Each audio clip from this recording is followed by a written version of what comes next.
Well, you know what they say, right? Better late than never. Well, this is what we're going to be planting, propagating, and starting in July. So we're going to cover all of that.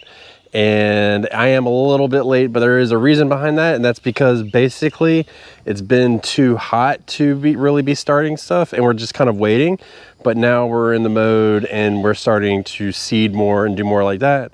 So yeah, I'm gonna talk about these things, and then I'm gonna show you where I'm gonna put them as well, and then kind of the plans moving forward. Just real quick before we get started, super proud of this, and I want you guys to witness this because this is a monumental moment for our garden and homestead, and I think everybody should really do something like this. Over the week, we took our shed and we built these shelves, and look, I actually have a floor now.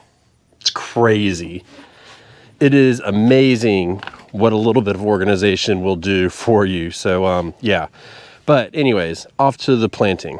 So this bed here, which has been empty since we harvested our potatoes, we are going to be putting our Brussels sprouts in starting basically now.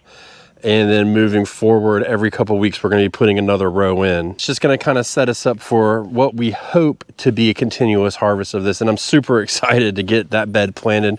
It's been kind of painful to see it empty, but you know, it is what it is. So they've already been started by seed. We're not seeding anymore, starting anymore, or anything like that, but we're going to actually put the plants in the ground. So that's going to be the first step for August or July, excuse me. I'm already a month ahead. How crazy is that? So as far as planting goes this month, that's really about it. Now we're going to be starting a lot more, and I'm going to take you over to this bed here. We're going to take a peek at my squash bed and show you basically what some old ass tired squash looks like. So this bed right here is our squash bed. And you can see the squash are done. They're tired, they're moving on to basically a better world. The pests have gotten to them, the disease gets to them every year. So we're gonna clean this bed out. And like this squash right here, we left so we could collect the seeds. So we're gonna let this finish out and then clear this bed and let it rest. We're not gonna let it rest for long. So we're gonna leave our cucumbers up, but what we're gonna do is we're preparing to put our cabbage into this bed right here. And I've picked this bed for a number of reasons. It kind of works in our crop rotation schedule, but it also stays warmer longer. So we'll be able to kind of get these things going, get them in the ground and really get them growing. I think that if we do them at the right time, we don't have to worry about them bolting or anything like that. So we've started some cabbage seeds. We've got them going on over here, but we're going to start a couple more. And I'm going to focus on heat tolerant varieties. So anything that's heat tolerant, we're going to start. And then when we get it out here, it'll be able to kind of get more comfortable. But that heat tolerance is supposedly also going, when it gets cooler, will kind of slow it down at the same time. So we're just going to keep that in mind.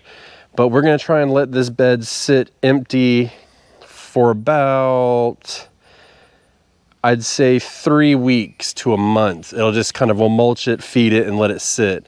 Let the soil rebuild and stuff like that, and then we'll be able to plant in it. Come over here to the wild garden. I'm gonna show you a couple things. One is the corn bed is gonna be emptied soon, and we're gonna totally mulch that, feed it. Same idea, we're gonna let it sit for a little bit, and then I'm actually gonna come back here and I'm gonna put rutabaga in here. We're going to be starting rutabagas. We're going to be starting Natamorska rutabagas. And we're starting them this time of year because they take 100 days to come to fruition. So they take a little bit longer. So we're going to get those going. And then after we get our corn out of here, again, we're going to let it rest for a little bit. And then we're going to fill it out. So even though it's again like the other bed, it'll hurt to have it be empty for a little bit. But once we get it going and we get it planted, then it's just going to be a distant memory. And hopefully the goal is to really start harvesting our rutabagas before, during, and after our first frost. So we're going to be doing multiple plantings, multiple sowings of these. We're going to start an entire tray of rutabagas. But see, the thing is with those is they take 1 month to start from seed to seedling to ground, because I don't want them to get too root bound in the cells. So we're going to kind of push them a little bit faster and get those out. So once we start those, the clock starts to tick, because if they get root bound in there, it just doesn't really work out well. So it's really going to help us move in the right direction, and hopefully, instead of letting things sit through the winter and then waiting for them to regrow, we can really get a bunch of growth on it and then actually get like a decent harvest at the correct time that we want. And that's what I'm trying to hammer out this year. I'm trying to really figure out what the best way to go to get these things to be harvested at the correct times that we're supposed to, and also use my knowledge from my past failures where I could not get them to be harvested at the correct times, but harvest them later and like really late winter into early spring, mostly very late winter, about February, so we can still have some stuff in the ground and get them going. So we're hoping that's what we're gonna do. So we are gonna come around and I'll show you the back side of this bed. These tomatoes are done. They're riddled with disease, they're loading up, they're finishing out. So we're gonna pull all of these tomatoes out right here, this back row, and we still have a couple of peppers here. And so it's the same thing, and this is gonna be repetitive, but we're gonna let this half of this bed from behind the peppers back rest for a bit, because we're gonna be starting our collard greens. We're gonna be doing collard greens in that bed and then mustards. So we're gonna start our collard greens now. And then, you know, those are really, in my opinion, very forgiving about how long they sit, so we can really grow them for about 6 weeks. So we actually won't be planting these until August. So once these tomatoes come off here, which it looks here like we've got another batch to get off, might be the end of this week, maybe a little after. And it's gonna be really hot this week. It's supposed to be in like the mid 90s all week. These are just gonna cook, so they'll be done, and then we'll be able to move on from that. And at the same time as those go, we're gonna start our collard greens. And so I'm looking in this bed. This is a 3x6 bed back here.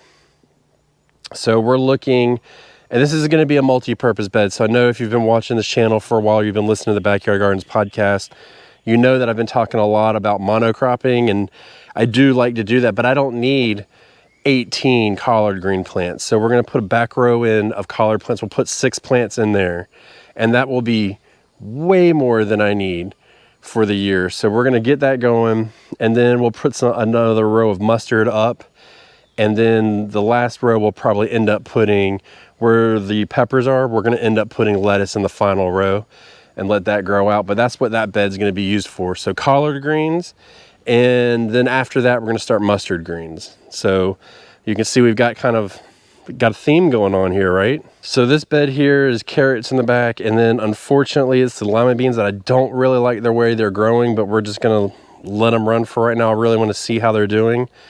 But once we pull those up, about the end of July, we're gonna come in here and we're gonna plant our parsnips right here. So we're gonna do, this is another 3x6 bed, and we're gonna do 2 rows of parsnips in here and fill that in. And then what we're gonna also do, probably if we get like a cooler period, is we'll come through and fill in the gaps with these carrots. So our carrot germination wasn't as good as we wanted, and I got to be real careful with the heat and stuff like that. So we may end up letting the carrots grow for a little bit, then coming back and putting in more, may not. I don't really know how that's going to go, but the carrots are definitely on my radar. The parsnips 100% are going to go into the ground because I care about those way more than I do lima beans. So we'll get those going into this garden. And they take a long time to grow too. So if we start them in July, end of July, let's just say the final week of July, they could very well not even germinate until the middle to end of August. And then we have September, October, into November for them to grow. So we have about 3-month period, which is 120 days. And they're like another 90 to 100 day crop. So, but I really want those to ripen, or, you know, to be able to be harvested after we get a fair amount of frost, because I can just leave those in the ground and let them sit and harvest them as I need them. I don't need to get them into the house and have a whole bunch of parsnips at one time. So there's no need for that. So we're going to use that to our advantage. And we may end up spreading more about, but I don't think we are right now.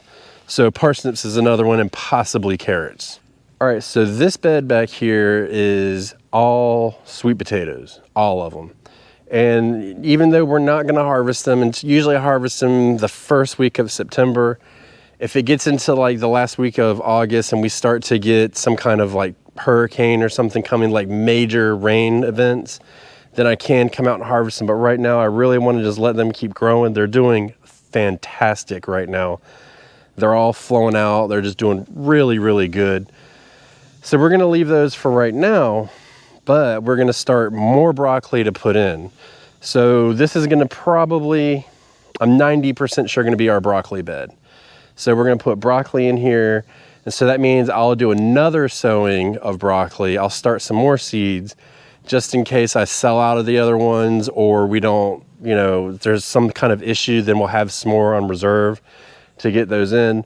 Broccoli is not like cauliflower, where it's a little bit more hardy than cauliflower. So a good frost can actually kill back cauliflower. I've had that happen. Whereas the broccoli will kind of stay and just kind of hold its own. So we're going to do our best to get that into the ground.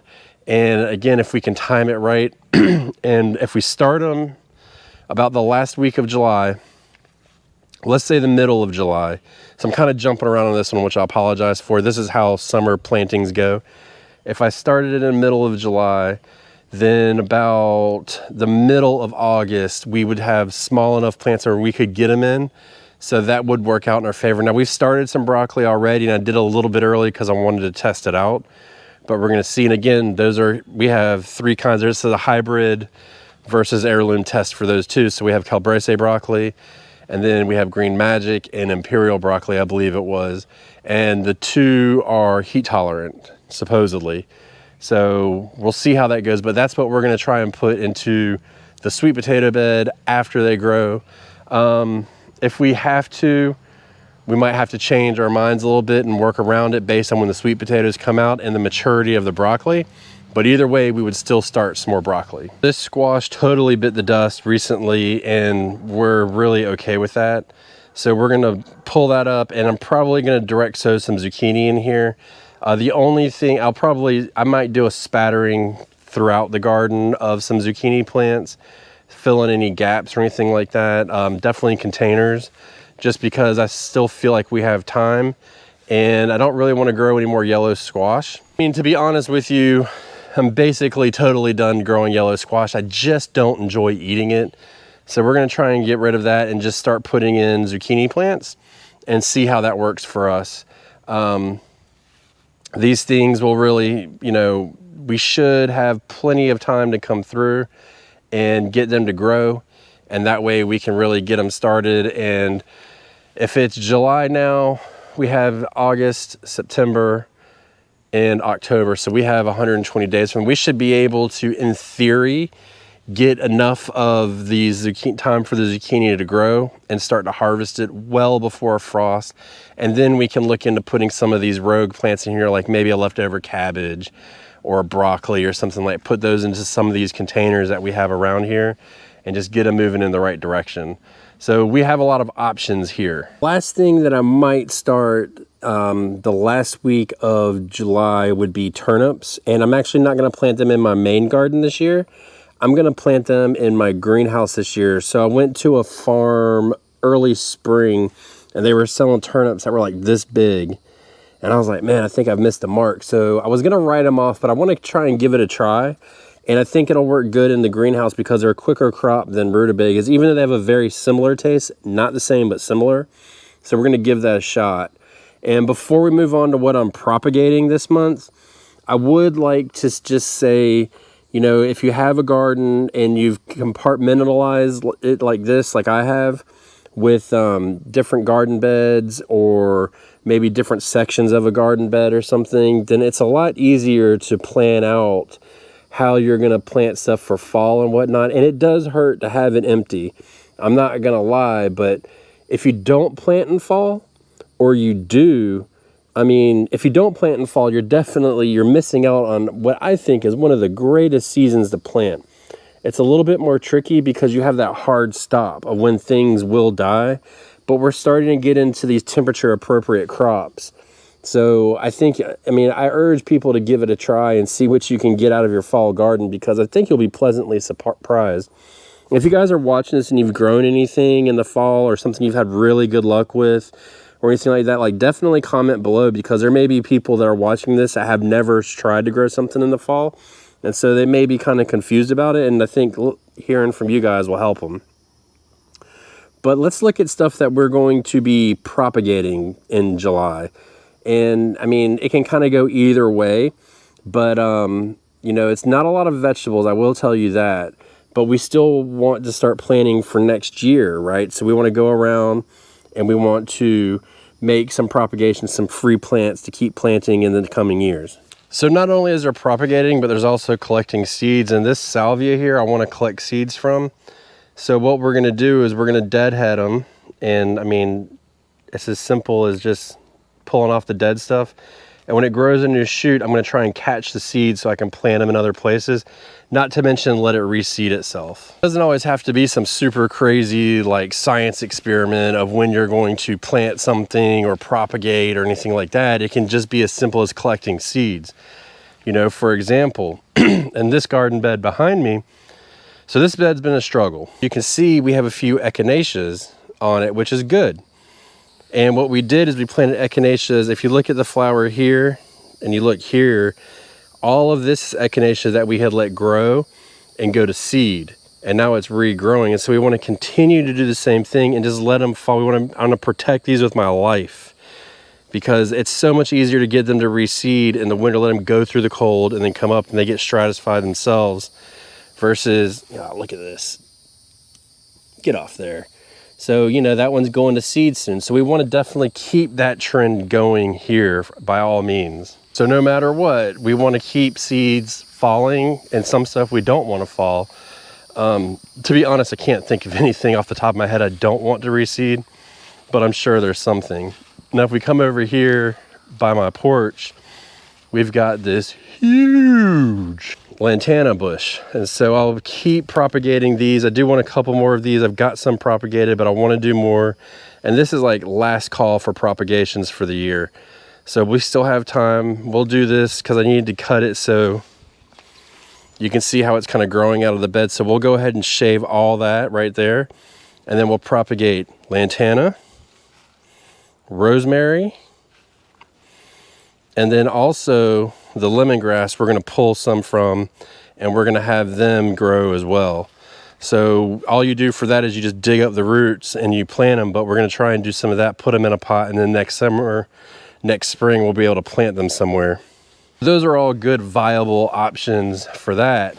I'm going to come over here, and something that's just done really well in my yard, and the way I grow stuff like this is I get to it and I'm like, hey, if it's growing really good, let's leave it and let's just lean into it. And so we're going to lean into lavender. So what I'll do is I will propagate this lavender as well, where I will come down here and cut the woody stems off this lavender, and I'll start off. Now we're coming to the end of the time frame for this, but if you do it from like not the super old wood, but like the medium wood right here, you have the green and like new wood and then old wood down here.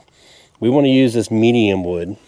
And so typically what I've done, so I have one out there by my pollinator garden that I just let grow, and then I trimmed that one year, and I have like 5 different plants that I started, and I just do it that way. And so I'll start them now, let them get them good a root base, and then get them planted into a nice decent pot, let them build strong roots, feed them heavy, and then over the winter they'll be fine. And then next spring I'll have full-blown plants that I can plant in the ground. And a couple years ago, like all of these plants, this plant right here that we just looked at, it was one sprig last spring, and now look at it. Last spring it was one sprig, and now look how big it is. So it doesn't take a whole lot, and even in the first year it grew amazingly. Another thing that we're going to do is I'm going to come over here to the shade garden, and I mean, you may or may not have these things, but it's still good to know just because. I'm going to continue to propagate these hydrangeas. So there's 2 things about that. One, we'll propagate them, but wherever we cut them, they split, right? So if we do it now, we have time for them to split and grow, and that'll help these plants become more bushier. And so we'll start them, And then, like I said, next spring or late in the fall, one of the two will come out depending on how big and how much roots they have, and we'll plant them in the ground. So they're small growing, but they're super easy to propagate. And if I've done a video on it in the past, and I may or may not do another video about it when I actually get around to doing it, but it's a two-fold trick. One, I'm trimming it, causing it to bush, getting bigger. And then the second one is I'm getting plants out of it. So it really works in my favor. So just a little side note, this is a wisteria bonsai that I've been growing for a couple of years, and it bloomed this spring.